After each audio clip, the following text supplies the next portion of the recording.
Bueno, buenos días a todos. Bueno, una vez más acá en Rosario. Primero que nada, gracias a mis compañeras de Moreno que vinieron con nosotros. Algunas ya conocen Rosario, la mayoría no. Pero bueno, venimos de hace un tiempito intercambiando experiencias. Y realmente es un gusto sentir que estamos cerca de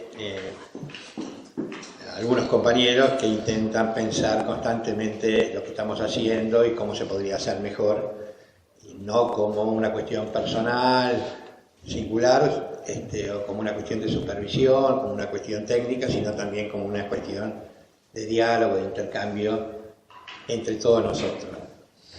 En verdad, para nosotros es realmente un enorme gusto, venir. Hoy ya vinieron un montón, casi una banda de Moreno, cuídense.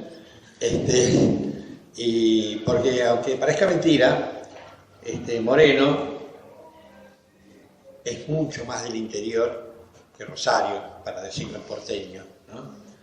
Porque Rosario es una ciudad urbana, quien sabe no sea tan cosmopolita, por suerte. Pero es urbana.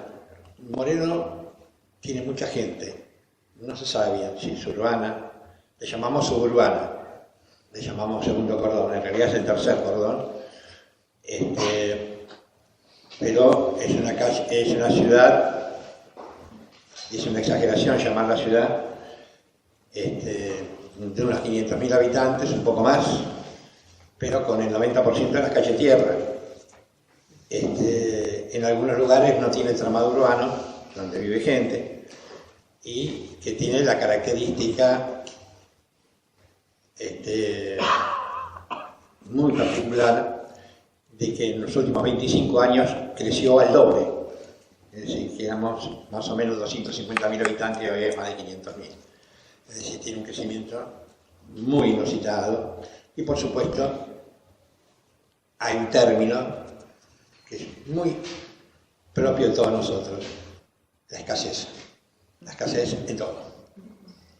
Digo, para entendernos dónde estamos parados, aunque a veces, para divertirnos un rato, nos disfrazamos como si fuéramos un poquito más ricos. Pero es un rato. Después viene la realidad y nos avisa que, saquémonos los ropajes porque hay que hablar de lo que pasa, ¿no? Dentro de todo, con eso es con lo que nos vamos arreglando, y para ahí tenemos una versión más directa, más empírica por el momento, ¿no? Para lo que intentamos transmitir. Yo venía viajando con Josefina, que no es de Moreno, es de Entre Ríos, aclaro. Tenemos alguna delegación entrerriana, y me decía, pero ¿por qué pusieron entre líneas? No seas pesada, Josefina. Ella seguramente pensaría, para decirlo así, no soy pesada, ¿qué quiere que diga? Y de alguna manera es una pregunta. Es decir, como hay muchas cosas en esto que llamamos atención primaria, salud mental, etcétera, que no se dice. Que, con gusto, con no gusto, aparecen muchos conceptos, muchas fórmulas, muchas no sé, pero algunas, a veces realmente muy valiosas, pero no se ve mucho a veces los trapos sucios. ¿De qué queremos hablar? Yo me voy tomando, le voy robando acá a la amiga Silvia, le voy robando algunas cosas que fue diciendo, aprovecho ya que la escuchamos primero, algunas cositas. Mi impresión es que voy a hablar desde hoy para atrás, no desde atrás para adelante. En vez de hacer una historia así, vamos a hacer una retrospectiva, pero partiendo desde ahora. Nosotros hay 40 unidades sanitarias en lo que ella llama el territorio, y un centro de salud mental, digamos, más grande, ¿no? Con otros niveles otros modelos de complejidad, ni más ni menos. Si hablamos en discurso médico, es otra cosa. Usamos la palabra atención primaria por el momento, después veremos si es necesaria.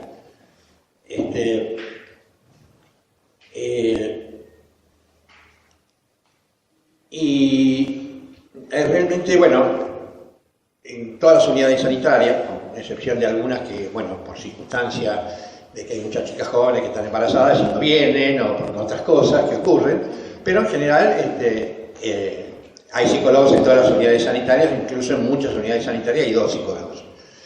¿Qué hacen? Responden a ciertos ejercicios de trabajo, pero fundamentalmente hacen lo que pueden. A veces bien y a veces no bien.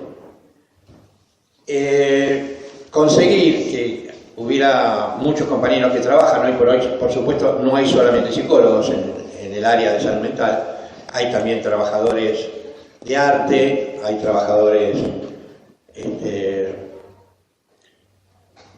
hay psiquiatras, hay trabajadores administrativos, que es importante, son parte de los trabajadores de salud mental, y hay enfermeras, y hay acompañantes comunitarios.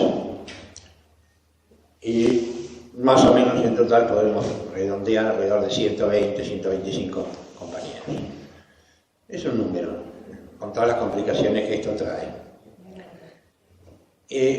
Fuimos contratándolos por distintos métodos, etcétera, ¿no? Yo diría, si hoy pensara qué se necesita para contratar compañeros psicólogos, que tengan el título, yo con toda honestidad no lo sé. Que sepan, tampoco lo sé. Porque lo que se ha hecho ha sido efecto como base de una experiencia colectiva, que empezó siendo 5 o 6 personas, hoy somos el número que somos, pero que lo que primó constantemente es que pudimos ser una experiencia colectiva. Nadie se conocía, ahora nos conocemos mucho, porque tenemos mucho tiempo en todo esto, pero entonces, los psicólogos que me interesan son aquellos que pueden hacer alguna experiencia colectiva. Realmente no me interesan todos los psicólogos. No me interesa que haya psicólogos porque son psicólogos. No tengo ninguna defensa gremial de la psicología ni de la psiquiatría de nadie. Esto no es el colegio de psicólogos, no es el colegio de profesionales. En todo caso, es un conjunto de trabajadores de salud mental donde se aportan muchas cosas. Y esto me parece un punto que hoy lo puedo decir y lo puedo pensar de esta manera. Porque la potencia que tiene cualquier experiencia colectiva es muy diferente de una experiencia particular. No es muy fácil sostenerla, podemos decir algunas cosas, como la hemos sostenido nosotros, pero esto no indica ningún modelo de sostenimiento, indica la historia nuestra y más nada. Porque realmente la historia de Grecia no la vamos a replicar, ¿no? La vivimos como lejana, ¿no? Por lo menos la Grecia ilustrada de la época de Pericles, por lo menos, ¿no? Pero la actitud pesa mucho. Y efectivamente, frente a tanta escasez, de cualquier manera tomamos alguna actitud de lo que, de alguna manera, colocarnos en una posición de no saber, no tener tanta cosa de que creemos que sabemos mucho. No solamente frente al paciente, digo, sino desde el punto de vista institucional, desde el punto de vista... Por supuesto que hay una formación detrás que se fue haciendo y otra formación que cada cual fue desarrollando. Y en eso elegiría la misma palabra que a veces usamos algunos psicoanalistas para hablar del trabajo, que es la docta ignorancia. La docta ignorancia es una palabra del medioevo, aclaro, no fue inventada en esta época, por alguien que no recuerdo el nombre, en el siglo XV, para tratar de introducir la idea de que el saber no era un puro saber de Dios, ¿no? Y que San Agustín retoma en algún momento y, bueno, este hombre se hace importante. Fue un matemático el que habla de la docta ignorancia, ¿no? Es decir, que uno puede saber mucho, pero lo que importa no es lo que uno sabe, sino seguir avanzando en eso que se puede saber. Aquello que es del orden del saber de los humanos, ¿no? cuidaba de no meterse en el salar de Dios y no lo hubieran quemado. Y esto nos permitió de alguna manera, bueno, ir viendo por dónde caminamos. Pero ir viendo por dónde caminamos, quién sabe, nos fue acercando a un término, Silvia lo usó de cierta manera, ¿no? Que es el término muy usado también en la atención primaria. Y entonces siempre nos podemos apropiar de palabra del discurso médico, en este caso, si le damos alguna vuelta y si le damos algún procedimiento, que es un término muy, muy fuerte, que es la palabra accesibilidad, ¿no? La accesibilidad es una palabra muy fuerte en la atención primaria. Quién sabe, un operador principal, no se podría entender nada de atención primaria si no se hablara de la accesibilidad. Pero nosotros le dimos una pequeña vuelta, que es usar, en vez de palabra accesibilidad, que es importante, usar la palabra proximidad, ¿no? Que marca ya una modalidad de cercanía, de animarnos. Y esto rompía ya no solo con ese término, accesibilidad, que es una palabra un poco técnica, porque planteaba más que nada cuestiones formales. Suponete, ¿por qué en el sector público se atiende en los horarios que no hay consultorio privado? Es decir, para los ricos tenemos los mejores horarios en el sector privado, para los pobres tenemos el sector público en los horarios donde todo el mundo labura, ¿no? Esto llama la atención, ¿no? A eso, bueno, como la accesibilidad sería que hubiera médicos a las 8 de la noche, 7:30, 8, bueno, y los hombres cuando salen de laburo, las mujeres salen de laburo. No. Ahí no hay nadie en las unidades sanitarias. Esto es entre líneas, digamos, para decirlo de alguna manera, ¿no? No se puede decir, no lo escribió acá en la tesis doctoral que teníamos acá de Silvia, digamos, ¿no? Pero, vamos a ver, ¿verdad? De estas cosas es lo que se llama accesibilidad y las preguntas que podemos hacerle formalmente. Pero la proximidad tiene la virtud y es un operador que nos guía en el trabajo. Y después vamos a charlar sobre eso. Nos orienta en el trabajo, pero tiene otra virtud, que es un operador que castra cualquier cosa, tira a la basura un montón de cosas que no creemos. La primera, la que ella comentaba, si no hay demanda, ¿para qué me voy a meter? ¿No? Ah, bueno, pero entonces ¿qué hacemos? ¿La demanda la hacemos nosotros? ¿No? Ahí comentaba, ¿no? Nos metemos con gente que no nos pide nada. Bueno, ahí ya la pregunta para la proximidad, pero si nosotros hacemos la demanda, ¿en qué posición estamos? Es muy fácil. Estamos en una posición de deseo. Primera conclusión, entonces. No podemos trabajar, por lo menos en salud mental, digo, si no tenemos algún deseo. Así que lo que importa es el deseo.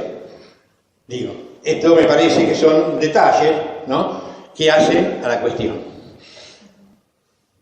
Porque si no, de prepo, ¿no?, cualquier compañero que viene estudiando en una escuela lacaniana, etcétera, o no, una escuela kleiniana, no importa, ya no está tan de moda en Argentina, puede plantear tranquilamente que, bueno, si viene a atenderse, los espera ahí en el consultorio, en el barrio Pirulo, ¿no? Tanto de Rosario, como de Moreno, como de Merlo, de cualquier otra parte. Bueno, ¿qué quiere decir no hacer eso? Pero nosotros, la verdad, como decía al final Silvia, está bien, mucho tiempo para meternos con la gente que no demanda no tenemos, ¿no? Porque ya con la demanda bastantes problemas. Entonces más hemos ido caminando con la interrogación a la demanda, pero la demanda no es inocente, ¿no? Acá relataba, nos demandan las instituciones, pim, pum, pam, pam, ¿no? Pero la demanda no es inocente. ¿Qué es la demanda? ¿Qué clase de demanda? Yo recordaba, hay algunos compañeros más lo conocen, un trabajo que presenté el año pasado sobre la crueldad, ¿no? La crueldad institucional, que es una modalidad de demanda, ¿no? El modo como demanda el sector de la justicia, el modo como demanda el sector de educación, el modo como demandan muchas instituciones y el modo como demandamos nosotros como institución, el modo como se posiciona un psicoanalista en el sector público. Por lo cual, la demanda, que no es tan inocente, nos ajena al modo como estamos parados en esto que llamamos el Estado. Hoy no voy a hablar del Estado, pero sí no podemos dejarlo eludir que cuando hablamos de abordar esta cuestión, la abordamos, yo diría, fundamentalmente a partir de atender a la población con lo que Silvia decía, con equidad, ¿no? Un concepto, etcétera. Con equidad no quiere decir, voy a decir algo que por lo que no es, no quiere decir igual que a la gente que tiene mucho dinero, porque si no vamos a terminar pensando, porque en la lógica sería, nosotros deberíamos vivir igual, vamos a decir, por ejemplo, que los noruegos, ¿no? Y somos una cagada, ¿por qué? Porque no podemos vivir con los noruegos con la plata que tenemos. Eso lo conocemos, no decimos los noruegos, seamos otros ejemplos. Pero, digamos, tomar como vara, como modelo, ¿no? Algo supuestamente de una consistencia de un otro, ¿no? Cosa que hace el neurótico, ¿no? Y cree que está mal porque no responde a ese super yo que llamamos ese otro de el saber de otros países en este caso, ¿no? También hay el saber sobre la salud mental, hay el saber sobre tantas cosas, ¿no? Entonces, si no se atienden como en el consultorio privado, bueno, entonces no hay equidad. Forcemos a ver hasta dónde llegamos, y si no, es porque el Estado no da los suficientes recursos. Cuando el problema me parece que no está puesto ahí, sino que hacemos para poder trabajar con equidad, y a lo mejor el sector privado dejaría de atender algunas cosas de esa manera, podría aprender de nosotros. Nadie se le ocurre que alguien va a aprender de nosotros. Olvídense. Sino como nosotros nos arreglamos la escasez y también tenemos que bajar la cabeza cuando nos enseña qué es lo que hay que hacer y decir en el mejor de los mundos. Por ejemplo, si viviéramos en Noruega. No vamos a vivir en Noruega jamás, ¿no? Más aún parece que por el cambio climático vamos a vivir cada vez más cerca de los países caribeños, ¿no? Así que preparémonos para eso, ¿no? De alguna manera, digo estas cosas porque no son detalles, digo, tienen consecuencias en nuestro trabajo, ¿no? Porque uno se siente mal porque no hace lo que cree que tendría que hacer, ¿no? ¿Y qué es lo que tendría que hacer? Y lo que aprendió en la facultad, por eso los programas y eso, bueno, los cambiamos, no los cambiamos. Nosotros estamos lejísimos de eso. Aclaro, Rosario en el sentido es urbano. Nosotros no somos urbanos. No tenemos contacto con las universidades, con programas, con nada de todo eso. Estamos lejísimos. Nos acercamos por vía de Rosario, no por vía de Buenos Aires. No sé, la vuelta que damos, digamos, es así. Nos guste o no nos guste, ¿no? Y eso que estamos rodeados de universidades, ¿no? Hay montones, ¿verdad? Incluso con el orgullo de tener la Universidad de Moreno. Digo estas cosas porque son las que nos han involucrado muchísimo. Entonces, si hay algo, primero, que uno puede incluir en cualquier texto que intente trabajar el tema de la salud mental, vamos a sostenerlo de la atención primaria. El tema de la atención primaria, insisto, es la pregunta por lo colectivo. Yo eso lo comento, algunos no me dan mucha bolilla, otros me dan mucha bolilla entre algunos años, ¿no? Todavía pienso trabajar algunos años más, ¿no?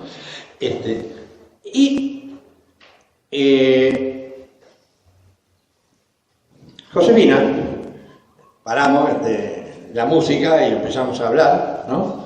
Y me comenta algo sobre lo colectivo muy interesante, la verdad muy lindo. La pongo a ella porque lo comentó ella y yo lo repito, ¿no? Ella mirando una serie de un programa del canal Encuentro, me decía, vos sabés qué interesante. Estaba mirando la historia de las madres de Plaza de Mayo, y entonces primero cada madre caminaba y se autorrefería como defendiendo y buscando a su propio hijo, y hablaban en singular. Bueno, hasta que en algún momento se empezaron a juntar y se dieron cuenta que podían hablar en plural y que ya dejaron de buscar a su hijo particular y empezaron a buscar a todos los hijos desaparecidos, ¿no? Ese cambio, que fue un cambio, si quieres llamarlo, de la gramática, y lo digo en términos muy, muy precisos, ¿no? De pasar del yo al nos, ¿no? Y abandonar el yo, que fue un cambio político, por supuesto, produjo un descentramiento del yo, ¿no? Que para el orden de la subjetividad tuvo un valor enorme, enorme. Ahí las madres comenzaron a ser otro tipo de madres. Ya no madres de ese solamente hijos, sino de madres de todos los hijos desaparecidos. Es difícil explicar esto para que los que tenemos esta formación de pensar que toda la subjetividad es una cuestión singular, individual, que no es, lo singular no es lo individual. Lo conocemos de la lógica, pero no nos engañemos. Hay algo que queda recortado que siempre es el cuerpo. El golpe, sí, cuando nos hablamos del nos, es otra historia. Y esto tiene efecto en el sujeto, en la subjetividad. ¿Cómo lo pensamos nosotros? ¿Por qué nos cuesta entender que por ahí, para un paciente que tenemos o un grupo de mujeres, o una actividad que desarrollamos, una obrita de teatro, una experiencia de lectoescritura, etcétera, etcétera, tiene un valor enorme y a veces tiene más valor que algunas entrevistas que hicimos individuales? Porque sin experiencia colectiva, por lo menos para la gente pobre, muy difícil sentirse bien. Porque la experiencia de soledad, de abandono, es enorme. ¿Y nosotros con qué nos vemos? Nos vemos con estas cuestiones. Con la experiencia de soledad de la gente, con la experiencia de aislamiento de la gente. Entonces, ¿qué es la subjetividad? Porque también usamos palabras habituales. Yo voy hablando entre líneas. Hablamos de la subjetividad de la época, ¿no? Creo que casi todos habrán escuchado esta palabra, ¿no? Nos preguntamos qué es la subjetividad de la época. ¿A cuál época nos referimos? ¿La época de los pobres, Moreno? ¿La época de los pobres en Rosario? ¿La época de los ricos que atienden en los consultorios privados? ¿Cuál es la época? O toda la época es igual. Eso es ideología de la época, pero no es lo mismo. Porque la época para la compañera de Cuartel Quinto no es lo mismo que la época. Cuartel Quinto es un barrio moreno, ¿no? Pero vamos a hablarlo como si dijéramos algún barrio de Rosario, ¿no? Pero bueno, tienen nombre y apellido los barrios, digamos, ¿no? Esa territorialidad no es homogeneizante tampoco, ¿eh? Tiene especificidades. Ahora les voy a contar una anécdota de eso, se armó un lío bárbaro el otro día, el miércoles, con eso, ¿no? Voy a usar un poco las anécdotas. Entonces,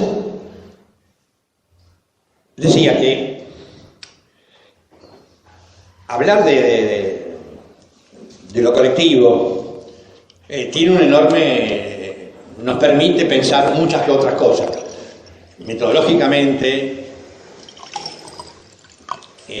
subjetivamente, y cómo enriquece el sujeto cuando se habla de lo colectivo. Estamos muy tomados como psicólogos por el espíritu de la formación, por el espíritu filosófico que nosotros estamos tomados en pensar que cada cual todo lo resuelve personalmente. Y si no, porque es un neurótico y porque no fue análisis, etc. No digo es un cuento francés, pero podemos decir es un cuento chino, vamos a tomarlo por ahí. Por el momento le echamos la culpa a los chinos, ¿no? Ya nos vamos a poder dentro de un tiempo. Pero bueno,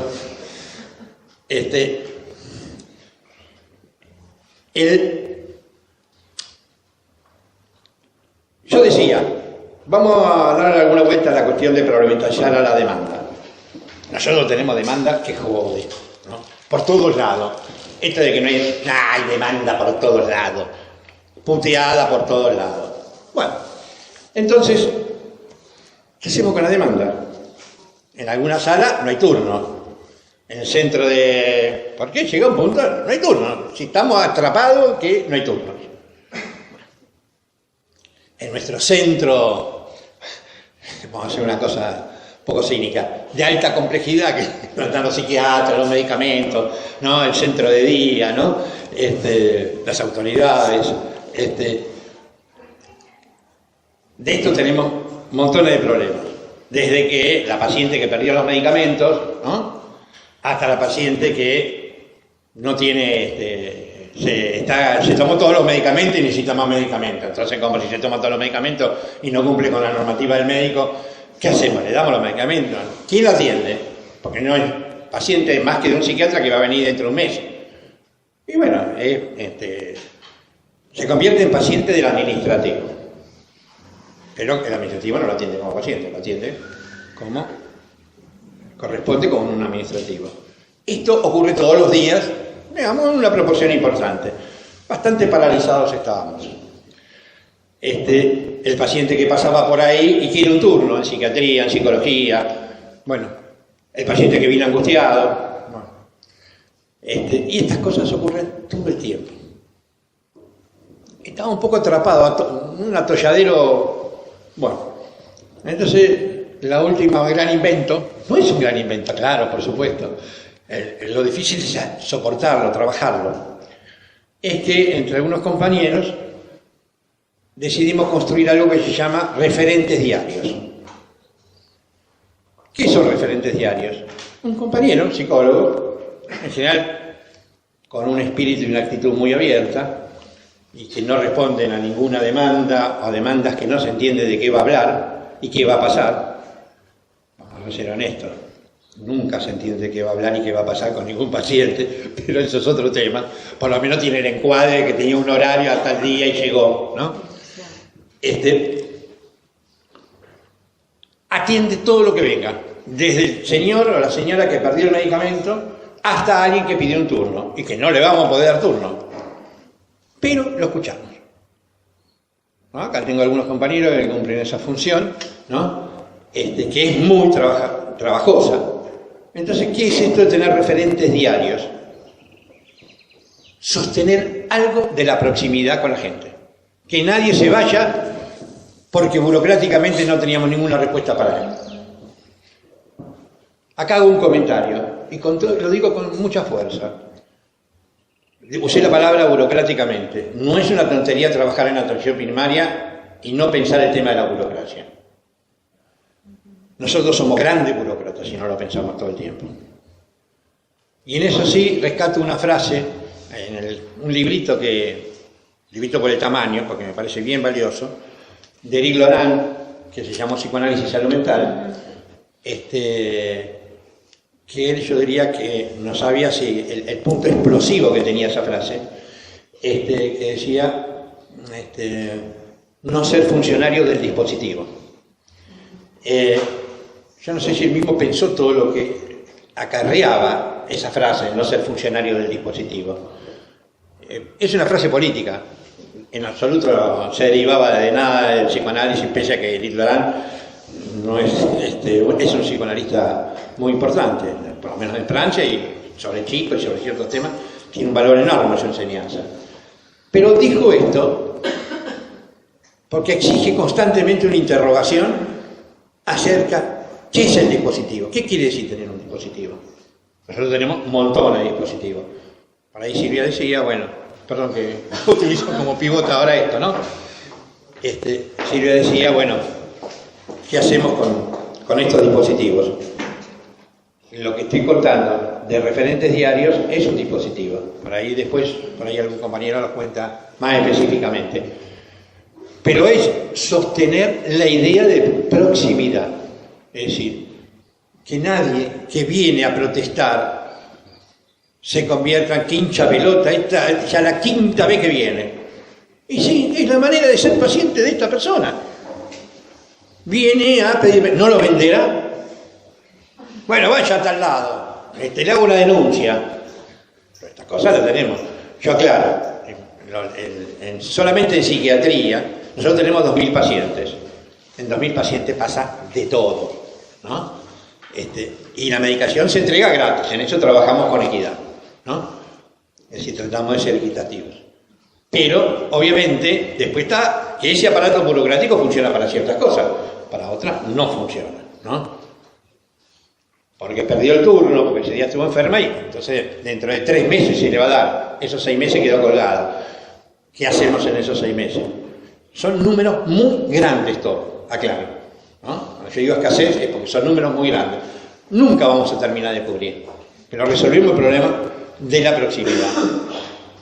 Como dice por ahí Damián, mira, no le doy la solución, pero el paciente se va mucho más aliviado. ¿Me equivoco?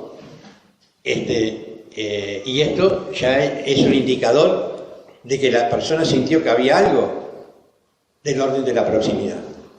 La proximidad.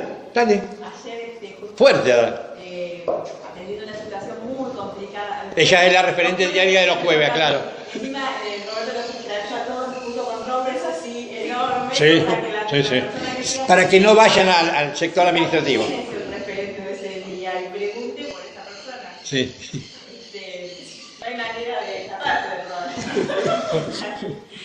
Y ayer puso a tener una situación muy complicada, muy enredada, con un juzgado.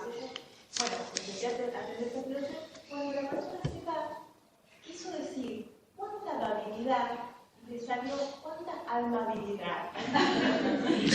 Eso puede publicarlo. Para tu compañera de la escuela de León van a venir bárbaros.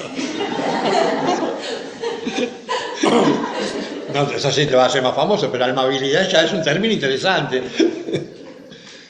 Me parece bárbaro lo del comentario de amabilidad, ¿no? Insisto en esto, porque la proximidad tiene un valor enorme realmente. Insisto en esto porque, bueno, acá Silvia le da ahí vueltas, ¿no? Y con la máquina ahí de pulir las cosas, ¿no? Solamente quería agregar que también se une a lo que decía de crueldad institucional, porque la sensación que uno tiene al entrar a la persona, porque uno tampoco le habla de pasillo, uno lo hace entrar al espacio para aprovecharla, es que la sensación que uno tiene, digo, es que la persona viene predispuesta a pelearse, como que está preparada, como una historia de que se sabe que perdió el turno, perdió la pastilla, lo que sea, tiene que venir a pelearse ahí. Y uno lo hace trastabillar al paciente, a la persona, cuando se da cuenta que uno no está confrontando, que uno está tratando de escuchar y tratando de aliviar, de sostener algunas funciones. Eso también tiene que ver con cómo viene la gente preparada para un caso de una pared y más o menos. Es muy interesante, también nos pasa a nosotros, porque esta cosa de la prisa, ¿no? La palabra, la prisa, es un momento dirigido hacia la angustia, digamos, ¿no? La encontramos también en algunos compañeros o alguien que nos deriva algunas fórmulas de la demanda, que viene y dice, no, pero ya la tiene que atender. Entonces mandar a la guardia. No, a la guardia no, que la atiendan ahora. Y en la guardia la van a atender ahora. No.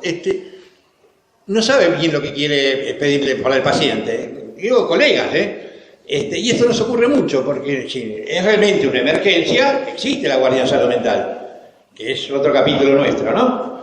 Un poco loco también. Después lo veremos. Pero digo, esta cuestión de la proximidad que tiene un valor enorme. A mí me impactó mucho, yo no sé si salió de ahí, creo que sí, en un congreso ahora en abril de psiquiatría en Mar del Plata, de APSA, con un grupito de amigos decidimos efectivamente presentar trabajos independientes, separados, sobre la amistad, ¿no? Y yo hice un pequeño trabajo sobre la amistad en el exilio, y donde aparece algo que uno a veces no lo toma con toda la fuerza, que es el tema de que Aristóteles decía en sus consejos a su hijo, ¿no? Que es la ética Nicómaco, que la amistad es necesaria para vivir. Nosotros, la verdad que esto no lo estamos acostumbrados a escucharlo, pasaron muchos siglos. La amistad ya fue descalificada, digamos, por lo menos a partir del siglo XV, XVI, por la modalidad del capitalismo, porque si trabajamos con racionalidad, no conviene tener amigos en el trabajo, no conviene tener amigos en la cama, en montones de lados no conviene tener amigos, ¿no? Con lo cual, es medio, digamos, por decirlo así, un término que ya dejó de tener esa pregnancia que tenía antes, ¿no? Ustedes fíjense que no habría una amistad tan fácilmente como la que hay en la Ilíada, ¿no?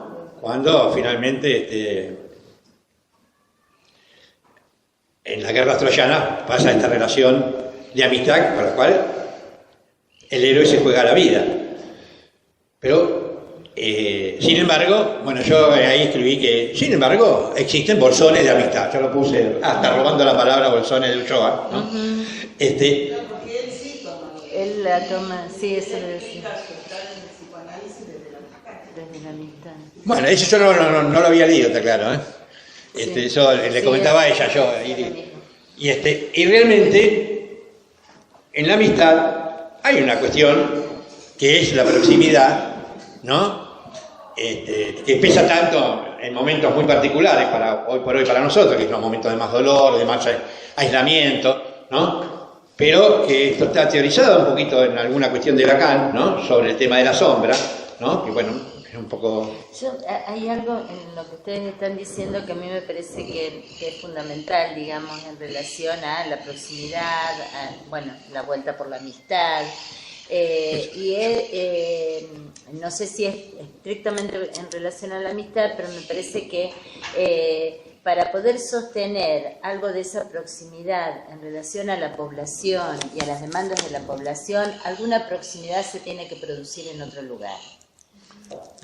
Digo, algo de esto, de un colectivo, de un equipo, de algo, porque si no, no es algo que, digamos, no es una tarea burocrática en el sentido de lo que tengo que hacer. No, y me parece que ese es el punto que siempre, digamos, se nos aparece como más conflictivo. O sea, si no hay, digamos, una construcción colectiva de esos espacios, difícilmente se pueda brindar hacia el territorio, hacia la comunidad. Eso es una cuestión de que no depende de la planificación, estrictamente hablando. Bueno, además los amigos que uno tiene que son sostenes en el trabajo, o sea, no es solamente la cuestión, y así también, bueno, las pérdidas. pero esto, vamos a hacer una pequeña conclusión, digamos, ¿no? Es decir, por lo menos, si queremos trabajar en la atención primaria, es saludable que seamos amigables entre nosotros y es fundamental que seamos amigables con la población. Porque tenemos muchos compañeros que lo que hacen es quejarse de la población. Porque es muy compleja, muy difícil, es imposible, no hay solución, o porque no se puede atender como nos gustaría. Entonces después pero además porque no es lo que uno quiere, digamos. Bueno, si es lo que uno quiere, mejor que no trabaje ahí. Esto es muy habitual. Pero necesita laburo, así que no te lo va a decir a vos. Eso ya lo sabemos. Es muy habitual en las escuelas, los niños no son los niños que se quieren, entonces no se puede trabajar. No, bueno, esto es un tema para nosotros por lo menos, porque por otro lado estamos tomando un paciente con las responsabilidades, por lo menos que pensamos, paciente, un grupo, etcétera, con las responsabilidades que pensamos en relación a todo esto, ¿no? Pero bueno, yo dejo instalado, ¿no? Debería estar planificado el tema de ser amigable. Me parece que tiene valores enormes, lo que no se dice a veces, digo, y que debemos sacarlo a la luz porque nos pone a la gente de otra manera en relación a esto que llamamos proximidad, ¿no?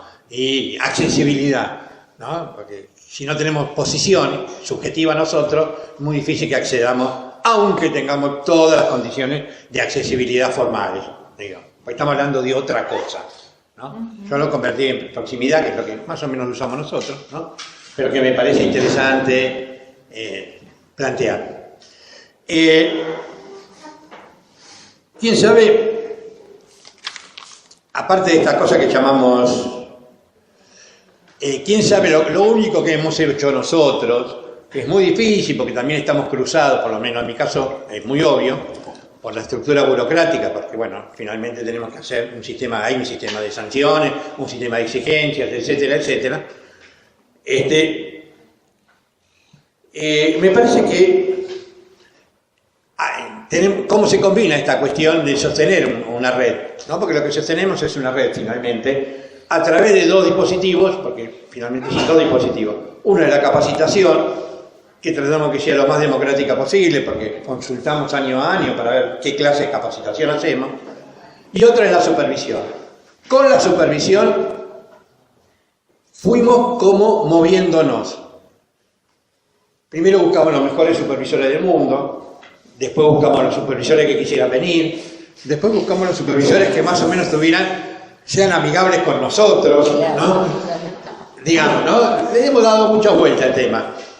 Pasaron muchos años, pero ahora aprendimos una cosa: los mejores supervisores son los supervisores que van al barrio. Para nosotros esto no es sencillo, porque es difícil conseguir supervisores serios que vayan al barrio, ¿no? Porque no olviden que no es que vienen, dan la vueltita por los supervisores, vienen de lejos todos. Moreno queda a 40 kilómetros de la ciudad de Buenos Aires. Eso es insalvable. Aparte, Moreno es inmenso, ¿no? Es tan grande como la ciudad de Buenos Aires, exactamente igual, 42 kilómetros cuadrados, ¿no? Digo, para entenderlo. Así que ir al barrio, ¿no? Hay que moverse. Es decir, hay la principal sala, las salas son algunas más grandes, otras más chicas, ¿no? Esto me imagino que no es muy diferente. La principal sala de toda la zona de Cuartel Quinto queda a 20 kilómetros de Moreno, digamos, ¿no? Por lo cual, pedirle al supervisor que vaya hasta ahí no es sencillo, pero que supervise. Cambia muchísimo la integración del conjunto de los compañeros al conjunto de salud mental. Vienen mucho más seguido a las reuniones y generar sistemas de reuniones subzonales, zonales, generar lo más posible sistemas de reuniones.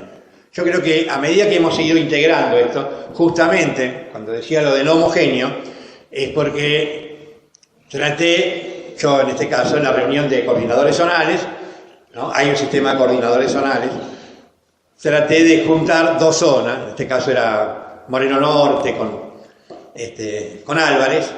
Hay muchos psicólogos en Álvarez y en Moreno Norte en este momento no hay tantos. Entonces, bueno, júntense los dos. La coordinadora de Moreno Álvarez casi me mata. Dice, ¿no se cree que Álvarez es igual que Moreno Norte? Ustedes piensan Moreno, piensan todo homogéneo. Yo les hablo de Moreno. No, me dice, no, el supervisor acá, está lo específico de Álvarez, no sé, pa. Me pegó 4 cachetazos, me callé la boca, ¿no? Y le dije, bueno, está bien, yo qué sé, cómo vamos a arreglar. ¿No?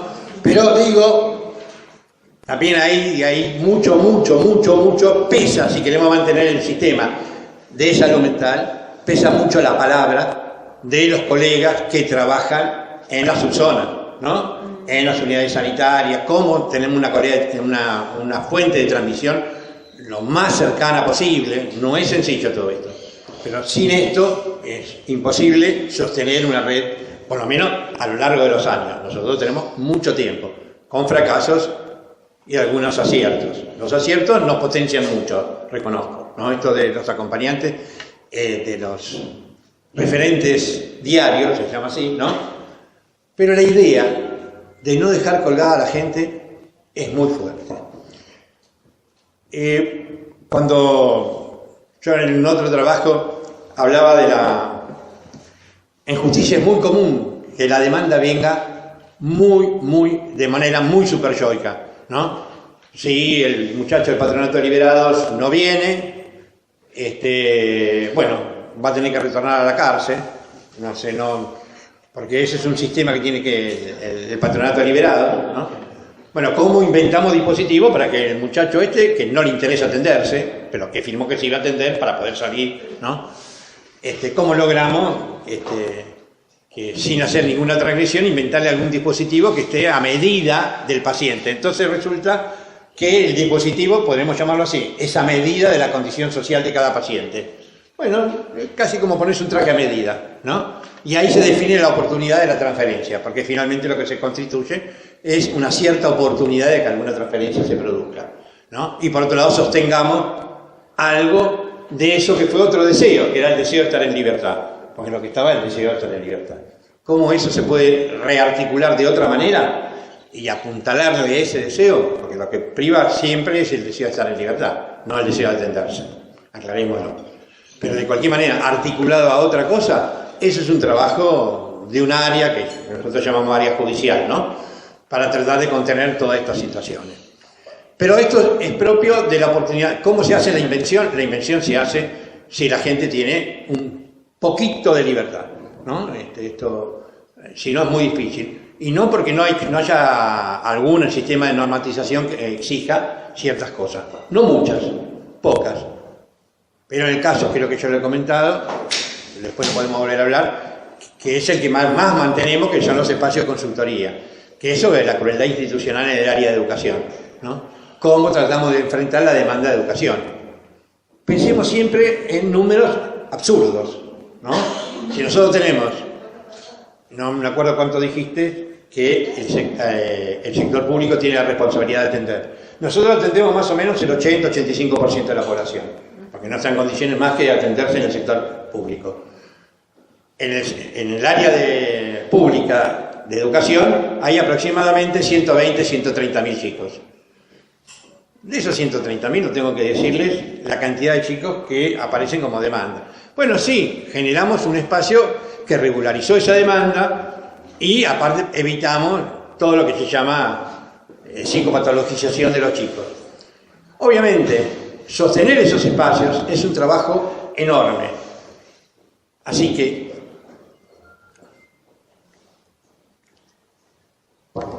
buenas tardes. Esto como el cine mundial.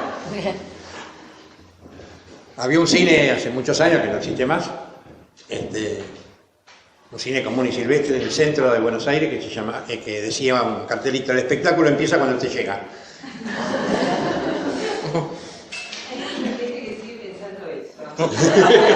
De eso me querías hablar. Podés hablar. Empieza cuando ellos... Es verdad. Bueno,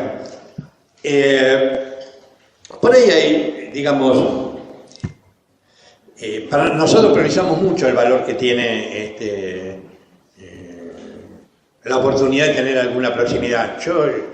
Que no siempre es una construcción tan íntima, tan cercana, porque sí, yo lo veo mucho con los compañeros, por lo menos en el centro de día, ¿no? Que yo a los pacientes nunca los atendí, hay muchos que nunca me lo presentaron. Pero yo siento que los pacientes conmigo se dirigen, me hablan, me saludan, me dan un beso. Hay una relación y yo siento una responsabilidad con todo eso. Si uno le da un beso, tiene consecuencias. No es que no tiene consecuencias. A veces se arman lío entre ellos por eso. ¿A quién le dio un beso? ¿A quién le dio un beso? Sí, porque yo tengo más amigos. Viene Ani y me putea, me dice: Roberto, ¿no? Porque ese es un privilegiado, que está mal. Bueno, un montón de cosas que pasan, ¿no? Obviamente, yo soy una persona, así que tengo algunos que me gustan más y otros que me gustan menos. ¿Qué voy a hacer? No son mis pacientes, claro, ¿no? Pero, efectivamente, introducir esa cosa de la proximidad me parece que tiene un valor enorme. Interrogar la demanda y generar otra cosa también es fundamental. La demanda no es que nosotros estamos sentados y lo que nos demanda. A mí el juez me pidió tal cosa. El valor que tiene, esto lo verán más tarde,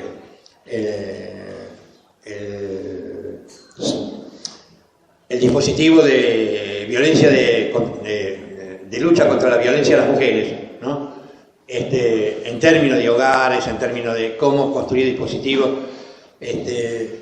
Pero esto nos ha dado, incluso me va a matar, esta señora, Sabrina,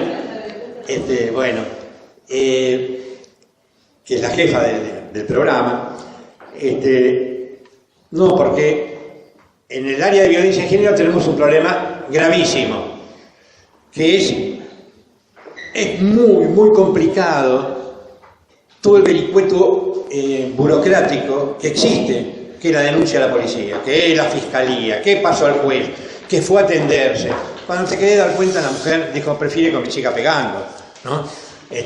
No es una broma, es en serio lo que decimos. Pues se siente sola, abandonada, ¿no? Entonces, ¿cómo hacemos para construir un dispositivo que de alguna manera, ¿no?, pueda estar cerca? No lo hicimos por el lado del equipo de atención, el equipo del PREVE, se llama así, Prevención de la Violencia, es un equipo asistencial. Pero por la vía de la Dirección de la Mujer inventamos, y lo inventó Salud Mental, un dispositivo que estamos tratando de construir, bastante más complejo, que se llama de orientación y acompañamiento de todas las mujeres que hayan tenido algún contacto institucional. El tema es gravísimo, Salud Mental está absolutamente comprometido en esto, en esta lucha, y nosotros pergeñamos, les comento, porque por ahí podríamos hacer algo juntos.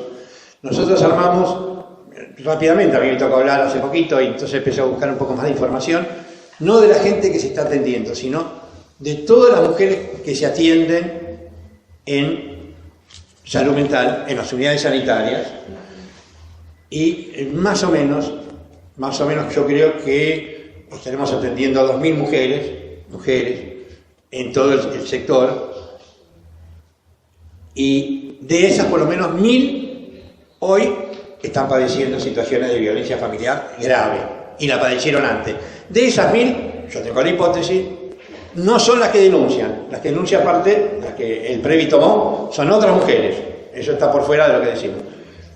Estas mujeres no denuncian. Ahora, son las que se atienden, no es la población de mujeres de todo Moreno. Pensemos la dimensión que tiene esto, los efectos que se producen en los chicos, etcétera, etcétera, como vos comentabas, en el desarrollo infantil, ¿no? Si pensamos que violencia en la familia, para el chico no es violencia indirecta, es violencia directa, ¿no? En consecuencia, la violencia simbólica para un chico, bueno, se convierte en pura violencia imaginaria, ¿no? Y con las consecuencias que, por lo menos los que trabajamos en esto, conocemos. Así que, también, el tema de la proximidad da vuelta en casi todas las problemáticas de los dispositivos. Yo hice girarlo alrededor de eso, podríamos haberlo girado a otras cosas, pero un operador nos puede dar muchísimo para trabajar y para enriquecernos. Le agradezco muchísimo, voy a hablar muy rápido y gracias.